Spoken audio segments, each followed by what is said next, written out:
इंग्रजांच्या राज्यातला सूर्य मावळत नव्हता. म्हणजे जवळपास संपूर्ण जगावरच इंग्रजांचं राज्य होतं.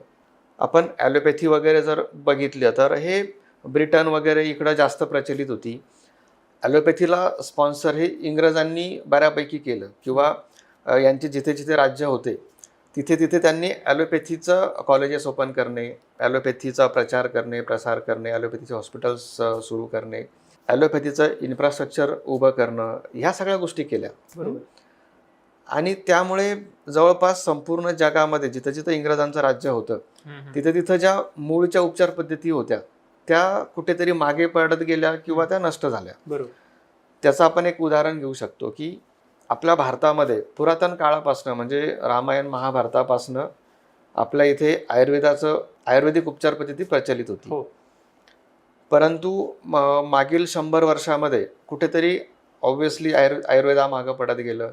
भारतामध्ये 1857ला इंग्रजांनी पहिलं मेडिकल कॉलेज सुरू केलं, म्हणजे आपलं मुंबईचं जे मेडिकल कॉलेज, बरोबर.